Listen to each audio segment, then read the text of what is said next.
Not long ago, I reported on the case of a Calgary man who was attacked on city transit. His throat was cut by an Aboriginal man.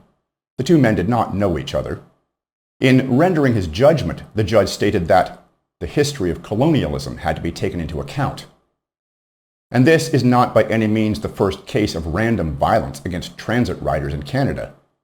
A recent True North article gave several more examples from Toronto, where riders now report being reluctant to take transit in Canada's largest city. In early December, 31-year-old Vanessa Kapruska was murdered with a pickaxe while waiting for a subway train at High Park Station. Back in June, 28-year-old Neema Dolma was set on fire while on a bus at the Kipling station. She succumbed to her injuries a few weeks later. Just before Christmas, a group of 8 to 10 teen girls attacked several people at a variety of subway stations. Some of those girls are said to be linked to the killing of a 59-year-old homeless man near Toronto's Union Station. In December, a man was attacked with a machete at an Edmonton LRT station, and earlier this month, a man was stabbed on board a Vancouver SkyTrain. In this case, the police report that the two men involved knew each other.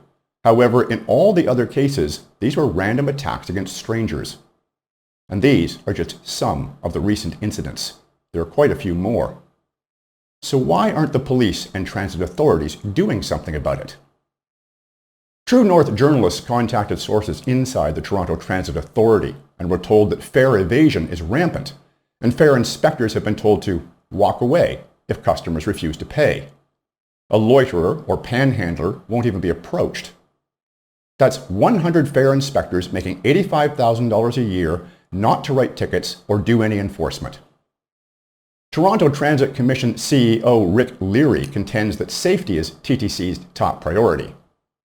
This is the same Rick Leary who has been intentionally downscaling police presence on transit since he took over in 2017. And if officers do get involved, here's just one example of what happens. In February of 2020, a 34-year-old man assaulted 2 police officers on a streetcar.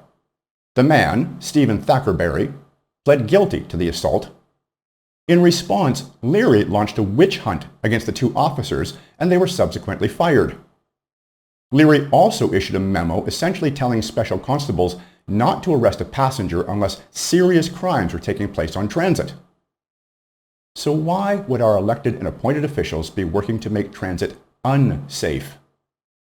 While not all of the victims of these random attacks were white, for example, Neema Dolma, the woman who was burned to death, was Tibetan. For all cases where I was able to find the identity of the assailant, none of them were white. The Calgary man was attacked by an Aboriginal in an apparent act of retribution for colonialism. Neema was murdered by a Chinese man. The Chinese government hates the Tibetans and has been ruling their country with an iron fist since 1951.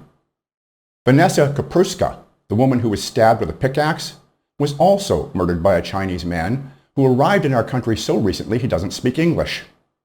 And these are just the lethal incidents, the ones they can't sweep under the rug by ignoring crime. So am I a racist? Consider this fact, recently revealed by Brad Salzberg of the Cultural Action Party of Canada. I interviewed Brad last year. He's not a racist either. He is, however, rightfully very concerned about the fact that we are moving toward a country ruled by the minority, that is, immigrants, and where white people have no rights.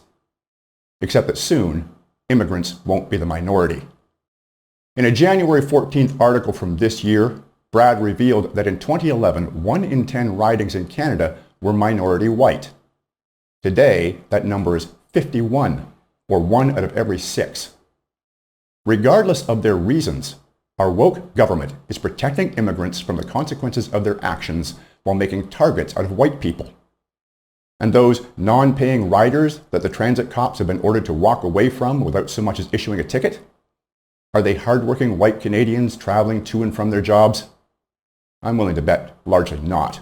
Mostly, they are immigrants who have learned that the rules don't apply to them.